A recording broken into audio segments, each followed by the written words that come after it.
Today, Paradox released another dev diary. They opened this dev diary by saying Overlord will be coming soon, which personally, I think they specifically mentioned this just to get people to stop asking for a specific date. Why can't you just wait? There is no other mention of any information on when Overlord will be releasing, but the majority of this dev diary does cover how the new Vassal Overlord mechanic and dynamic will work. The goal set forth by the staff behind this new update was to change vassalization from effectively a slow game over to something that not only could you recover from, but something you could benefit from. Most importantly, this made integration much more difficult, preventing your Overlord from simply integrating you. After this update, both Overlords and Vassals will be able to alter the terms of their agreement. That is, unless the Overlord is the Great Khan, an awakened fallen empire, or one or two other special countries. I guess that the Great Khan doesn't like flea markets because he will not let you haggle at all. Just like before, subjects will start with preset terms, and these will be based off of the type of subject they are. The types of vassals that are available are the standard basic vassal, subsidiary, tributary, and protectorate. But now there will be 3 special vassal types that are teased in the dev diary, but they say they will talk about them in a future dev diary. Not to spoil anything, but the new vassal types are Bulwark, Prospectorium, and Scholarium, and each is hyper-specialized in a specific area, specifically military, resource gathering, and research respectively. I'll get into detail on how each of these will function specifically when they release the dev diary that goes into a deep dive on each. Each preset has unique effects, and for example, protectorates gain a massive bonus to research until they catch up to their Overlord. Now, the presets that existed before this update will be slightly altered for this update, but for the most part they will function the same. The best example and most universal example is integration, which will be prohibited by default for almost any agreement and vassal type. Now I'm going to be going over the terms that can be negotiated between subjects and overlords by section. The first section is integration, which there are only 2 term options, and those 2 term options are permitted and prohibited. This is exactly what it sounds like, and when it is permitted, you can integrate, and when it is prohibited, you can't integrate. And by default, almost all vassals will have subject integration as prohibited unless they were vassalized through a war and the empire that vassalized them had the oppressive vassalization policy. I'll go into the different policies a little bit later in more detail. The next section is diplomatic freedom, and there are 3 options for this term: limited diplomacy, restricted voting, and independent diplomacy. Limited prevents the vassal from engaging in any diplomacy and requires them to vote with their overlord in all Federation and Galactic community votes. Restricted voting makes it so they can engage in most diplomacy, but must vote with their overlord in their Federation and Galactic community. And independent diplomacy lets them do whatever they want, diplomatically that is. The next section is expansion, and there are 3 possible terms: prohibited, regulated, and permitted. And these are pretty much exactly what they sound like. Permitted allows expansion, prohibited does not, and regulated requires the subject to pay their overlord influence to expand. The next section is sadly not nearly as straightforward as the last one. Resource contribution is the term that controls how much the overlord pays their vassal or the vassal pays their overlord. And you may be thinking, why in the world would an overlord pay their vassal? Well, there are a couple benefits that come with that. It can increase the loyalty of the vassal, and if you want to strengthen their economy or military, providing them with monthly resources is a fantastic way to do this, but be cautious. Strengthening empires you were supposedly trying to keep under your control can be risky.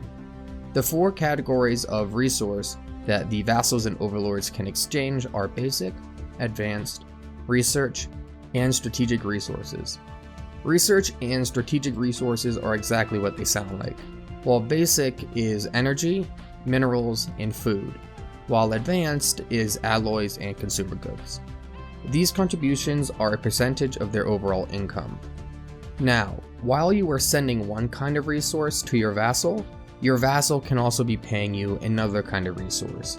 For example, you could be receiving 15% of all basic resources from your vassal, and you can be sending them 15% of your strategic resources at the same time. Be careful though, as any resource that you are receiving or sending, you will not be able to trade between you and them in the trade menu. The next section is Overlord/subject conflicts, and there are 4 options: none, defensive, offensive, and all. And these are all set individually for each party. So while you may be required to enter your vassal's defensive wars, they can be required to enter all of your wars, or vice versa, depending upon the agreement. Pay close attention to this section, as if you commit to enter your subjects' offensive wars, they may be more likely to attack another empire, but if you do not commit to join their offensive wars, they may be less likely, but they could declare an offensive war and lose it, costing them territory and military might, and by extension, costing you territory and military might, as they are your vassal, and if they control it, effectively you control it. So be careful with this section.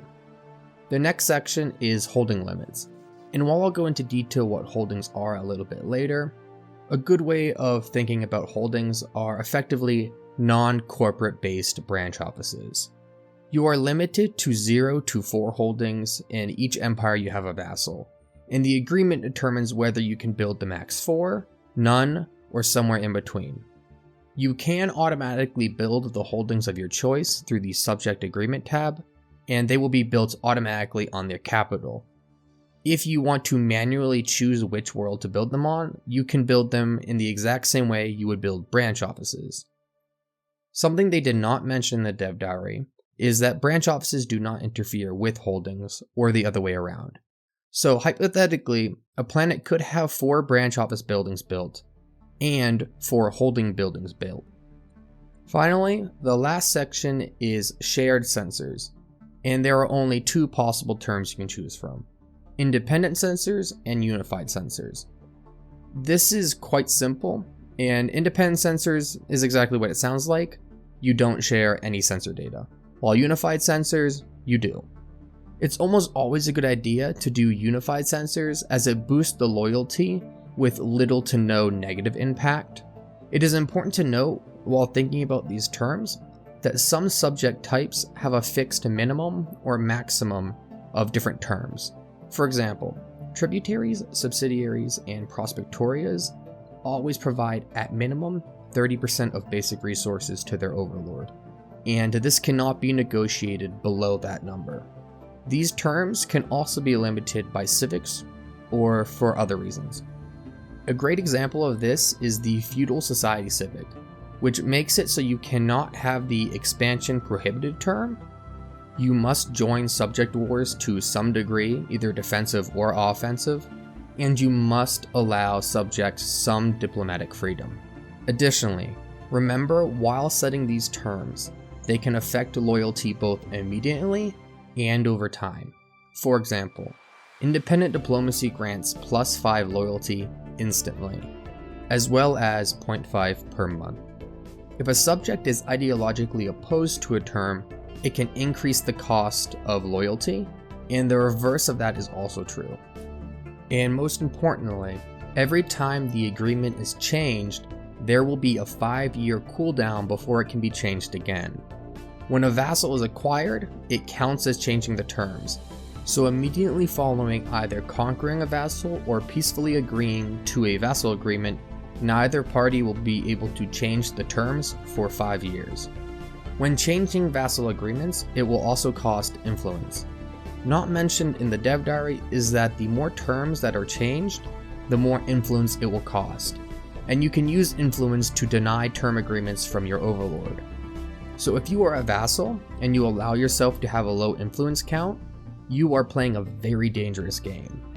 When acquiring vassals through war, the terms upon success are set by the subjugation policy.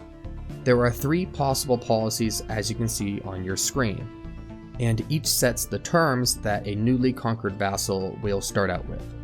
The 3 possible subjugation policies are oppressive vassalage, balanced vassalage, and benevolent vassalage. Feel free to pause and read over the preset terms, but they are almost exactly what you would expect according to the name of each policy. When it comes to overlords and their vassals, loyalty is the name of the game, and functions as a currency between overlord and subject. Loyalty is used most importantly to upgrade specialist vassals, i.e. the 3 new vassal types I mentioned previously. Loyalty is determined by the terms of the vassalage agreement and to some degree the compatibility of the 2 empires' ethics. While not mentioned, I would expect the introduction of several galactic community policies just like on PC. One of these causes an ethics attraction for all vassals towards the ethics of their overlord. Just keep that in mind. You can also use loyalty in trades between you and your subjects, but remember, you cannot trade any resource that they are already exchanging as part of their agreement. You can also trade goods in exchange for loyalty, or even better, in exchange for a pledge of loyalty, which increases their monthly loyalty. Loyalty is very important to keep up, as a disloyal vassal will seek to be released from its subjugation, and can pledge secret fealty to one of your rivals. This means that your rival can declare war in what's called an allegiance war, and as a result, all of your subjects that have sworn secret fealty to them will join the war on their side against you. If they win the war, then those vassals will be transferred to your rival and become their vassals. They will not become independent.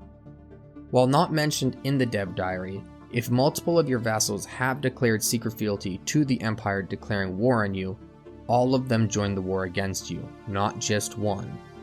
Also not mentioned is the fact that if you have 2 vassals and both have declared secret fealty to different empires, and one of those empires declares an allegiance war against you, only the empire that declared fealty to the empire that declared on you will join that war, not both. That is, unless the empire the other one declared fealty to also joins, and if that's the case, good luck. After this update, vassals will be just like money. More vassals equals more problems. Each vassal that you have causes an additional -1 monthly loyalty to every other subject. The idea here is that it is harder to control multiple vassals at one time. The more you have, the less loyal they will be.